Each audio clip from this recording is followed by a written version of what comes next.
got me the check, I'ma run it up. Ain't need to ask who next up. No debate, all facts. And I won't stop till my pockets fat. So I'ma stay on the grind. Crazy the king about to shine. Take it from me, then the so I peep. Yo, what's going on? This Greg King, aka Grizzly Kyng. You know what I'm saying, man? Hey, this right here, 94.7 The Link. What's up, y'all? It's your girl Shauna from the morning show here on 94.7 The Link. I am here with a special guest tonight. Go ahead and let them know what's going on, man. Man, what's going on? This your boy Greg King, aka Grizzly Kyng. Okay. Hey, you want to know something, guys? I had to get used to that Kyng. You know what I'm saying? It's a certain type of funk you got to put on that. You know what I'm saying? Oh, like, yeah, most it's a certain type of funk. So where exactly did you come up with that name? Like, let's start there. All right. So, Greg King. All right, Greg is basically part of my middle name, Gregory, and King is my father's last name. But see, I had to spell it a bit differently. You know what I'm saying? Because there was already someone with a similar name, so I had to take the I and put the Y in there. So tell us exactly how you spell the Kyng, because I'm thinking it's like K-A-N-G. Actually, yeah, K-A-N-G. Yeah, K-A-N-G. You got it right. You got it right. Yep. Nice, man, because it's like that. It's like a certain type of funk you have to put on there. You know what I'm saying? So let's go ahead and talk about exactly where you from, anyway. So talk about where you even come up with like that country slang. You know what I'm saying? So where you from, man? All right. Originally, I'm from Columbus, Georgia, but I moved to Atlanta when I was a little kid. But as far as Kyng, like that's actually from my father's side because my father is from Phoenix City, Alabama, and Phoenix City and Columbus, Georgia, they're like a bridge away. You know what I'm saying? As far as like my father's side, that Kyng, you know what I'm saying? Like it's really Kyng, but I wanted to change it up a little bit. You put know a little stank on it. That's what we say in the South. We say put a little stank on it. You see what I'm saying? I'm from New Orleans. That's something. Yeah. That's one of those scenarios where my grandmother would say put a little stank on it. You know what I'm saying? That's that Kyng. You feel me? So I know a little bit about Columbus, Georgia. But what I know about it is that it's been very country. You know what I'm saying? Similar to like a Alabama, you know what I'm saying? Maybe because help me understand, isn't there like a bridge that also is close to Alabama as well? That some part of Alabama that crosses the line with Columbus or something like that. Yeah. That bridge right there. Yeah. Yep. That's what I'm saying. So explain just like you're growing up and, you know, pretty much how you even transition into being Greg King and now, you know, Greg Kyng. Like as far as like the name, man, I went through so many names. I'm kind of embarrassed to even say the names, but I think the first name was please do not laugh too hard. Okay. But the first one was Killer Phil. I'm not laughing at all, actually, because I like it. I like it. You're actually the first to not to I'm about to say I'm not laughing at all because actually one of my favorite movies, and don't you laugh, is Kill Bill. You know what I'm saying? Like that old movie is actually one of my favorite movies. So I'm actually not even laughing at that name at all. I'm trying to figure out what the funny part was. Oh, well, shoot, man. Hey, the thing about it is like, I don't know. It's just kind of funny because Killer Phil, it's just like, huh? Like, but it's actually very catchy. Very catchy. Like, I'm not even kidding. Like, it's actually very catchy. Yeah, I got him thinking. But then the next one was Big Greg. You know what I'm saying? And that's when I first started using Grizzy because Big Greg, Big Grizzy. Yeah. Okay. That's when it started to form. And then eventually it went to Greg King. And then Grizzly Kyng.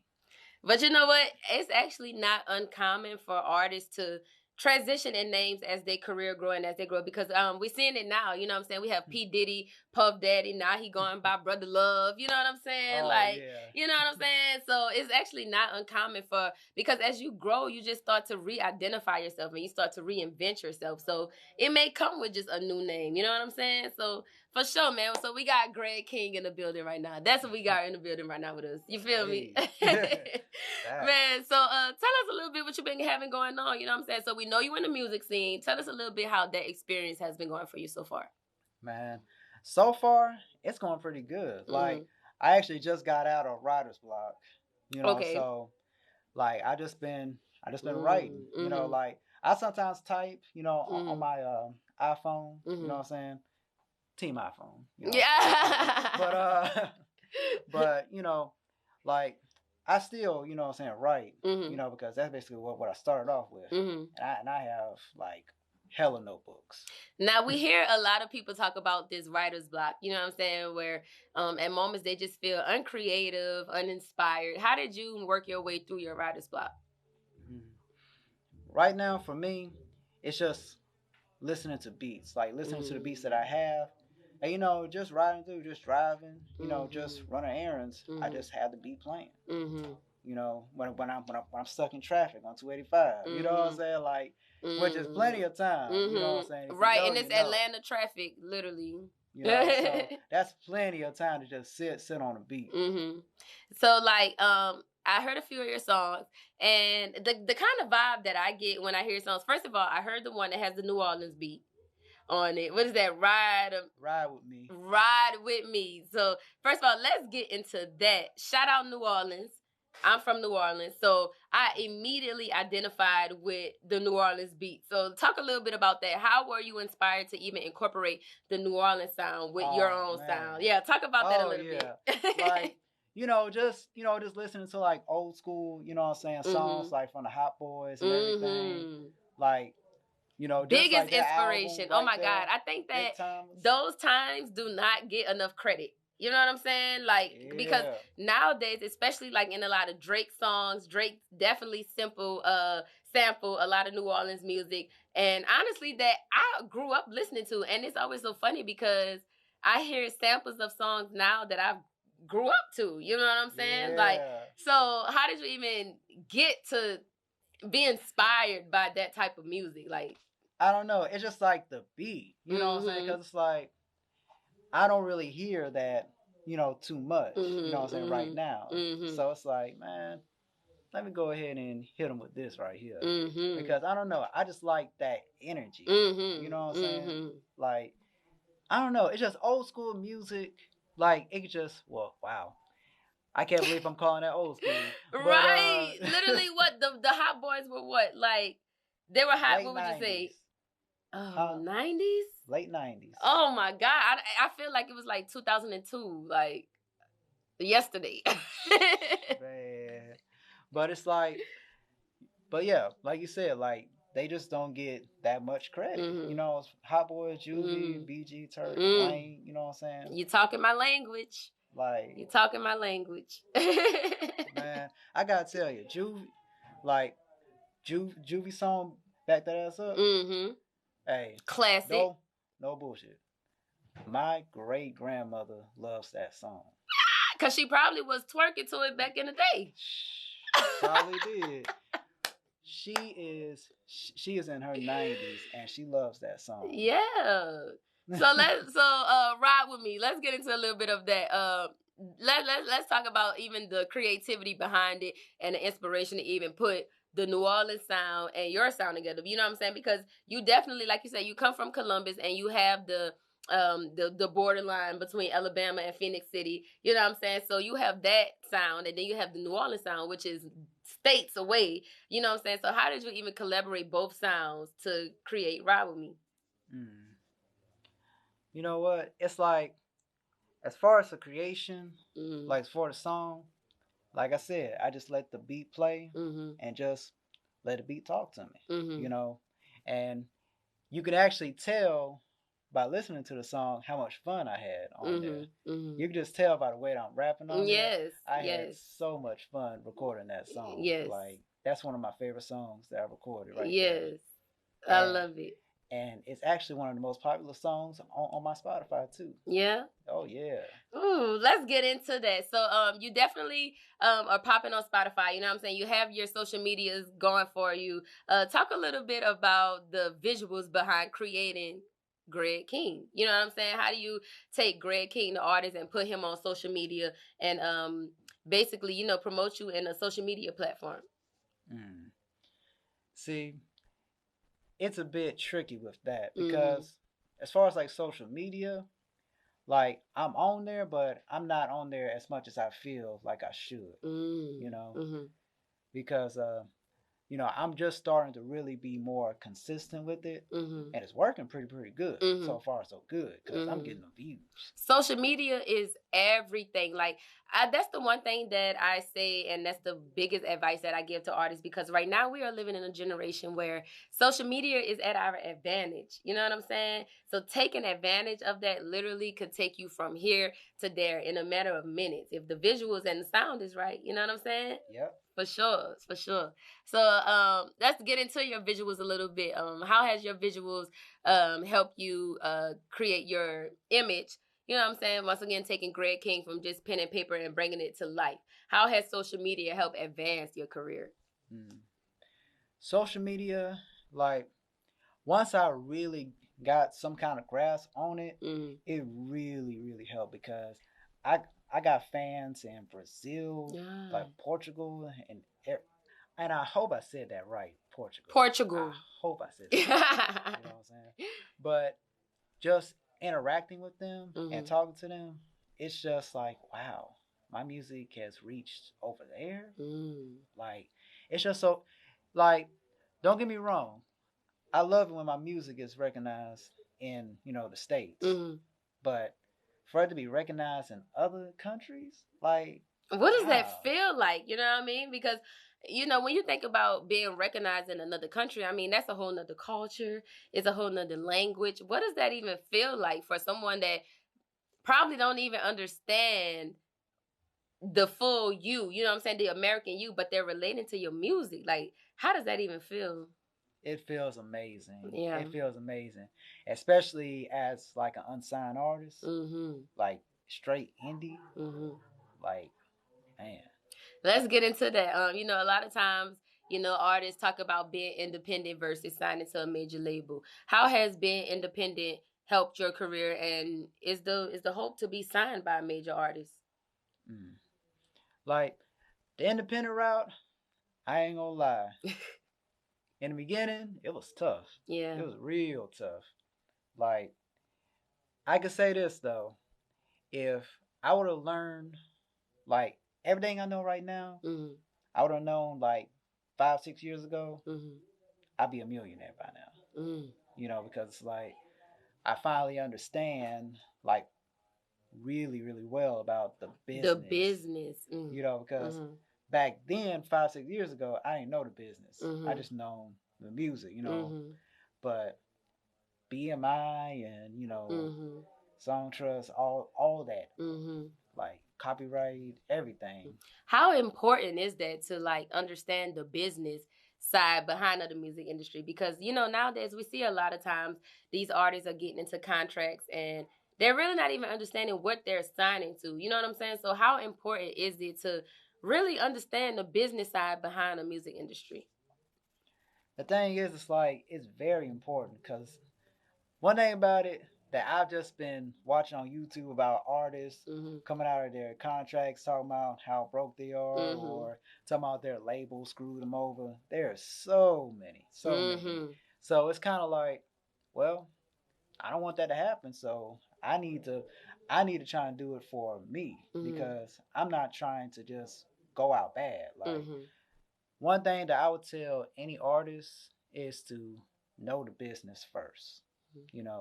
The music is fun, right. It's fun, but get the music like straight. A lot of times artists feel like focusing on the business side, and we actually just heard my girl Cardi B say this in an interview. She was saying focusing on the business side sometimes take away from the creativity. You know what I'm saying? Like, it takes away from the time that you can be creative in your music because now you so focused on the business side, obviously, not being screwed over in the industry and stuff like that. But I say it's really about your support system too. You know what I'm saying? You have to have a strong backing. Talk about your support system a little bit. You know what I'm saying? Who do you have backing you? Well, first and foremost, I got my producer, who goes by the name of the Alumni. You know what I'm saying? Shout out to the alumni for sure. And and pretty much like I'm actually part of like a collective called Mellon Street Sound. Mm-hmm. But we sometimes go by 430, 430. Mm-hmm. And the leader of it is he goes by the name of PM Low.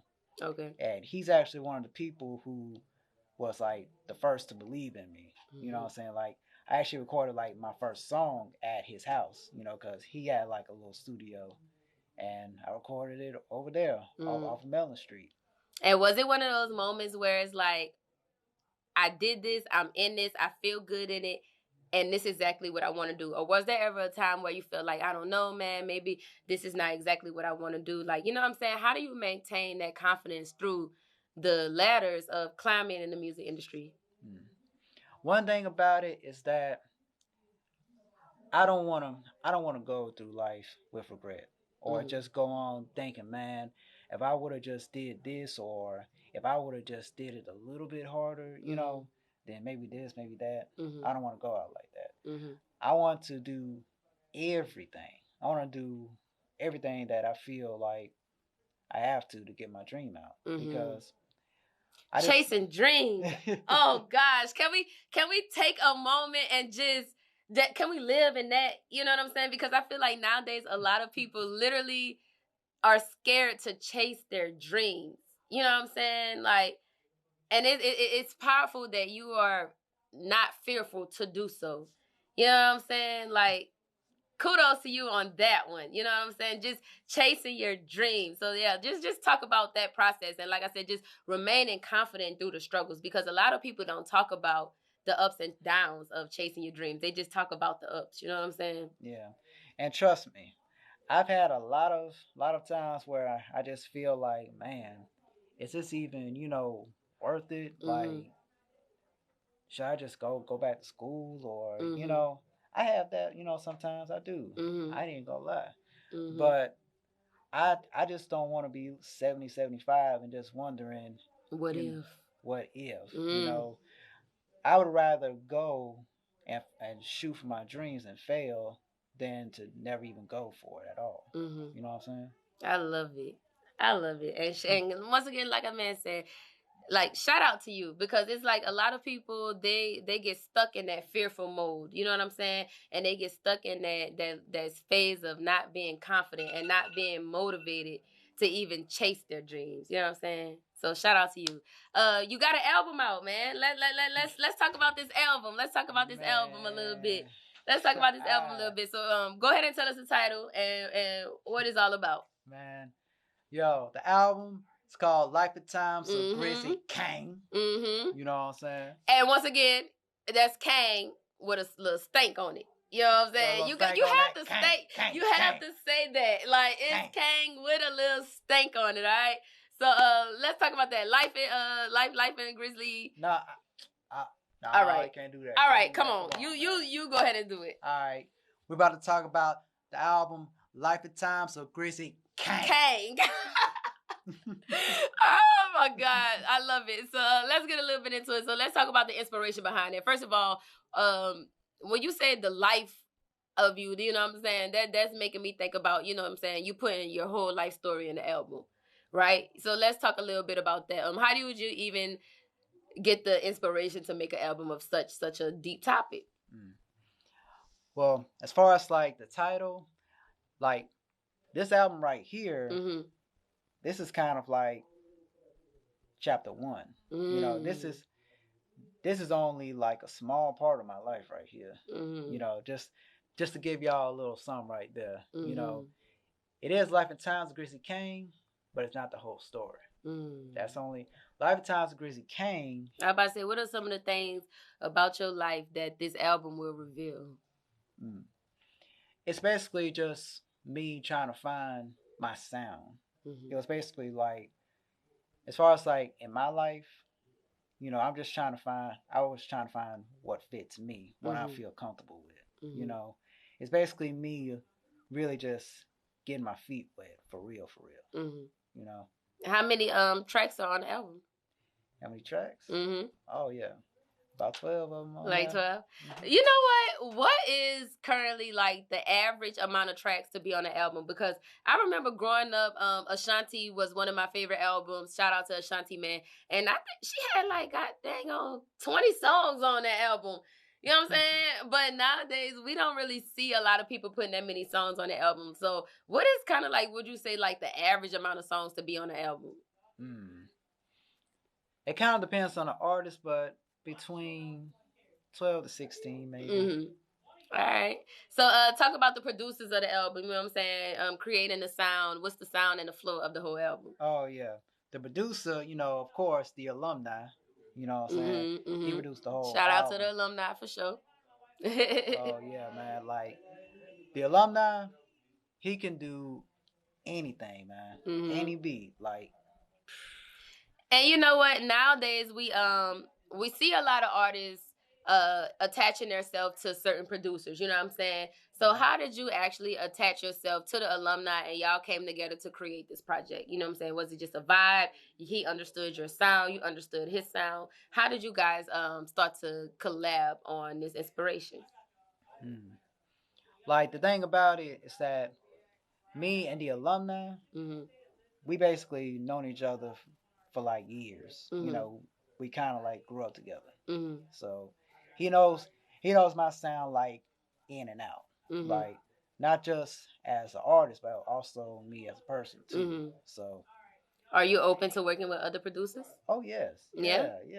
All right. Always. Speaking of other producers, man, who are some people that you would love to collaborate with? And I love to just do your top 3. So your top 3 that you would love to collaborate with. One of them would probably be DJ Mustard. Okay. And I'll tell you why. Because of that track that he did with Roddy Ricch, Ballin'. Love that song. Yo, I play that almost every day. Like, that song. But for the longest time, I thought that was like just Roddy's. But then, you know, then I saw the video. Then I'm like, you start to realize like how important a producer's role is in developing an artist sound. You know what I'm saying? Like, a lot of time producers don't get enough credit.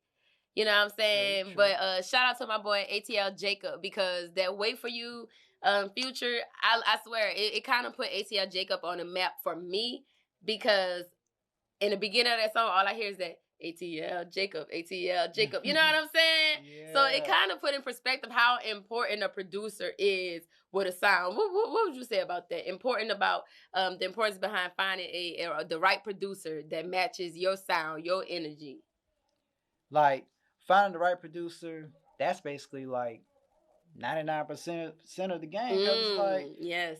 Because the thing about it, like, that beat, especially right now, it carries a lot of artists. Yes. You know, because without the beat, I mean, what do you really got? I mean, yes. And I definitely could back that up, because you actually played another song for us, Show Me, that is a dance vibe. You know what I'm saying? It definitely was one of those that, and you know what you give like very laid back, you know what I'm saying? I just want to vibe out, you know what I'm saying? Yeah. So talk a little bit about Show Me and the vibe and the inspiration behind that one.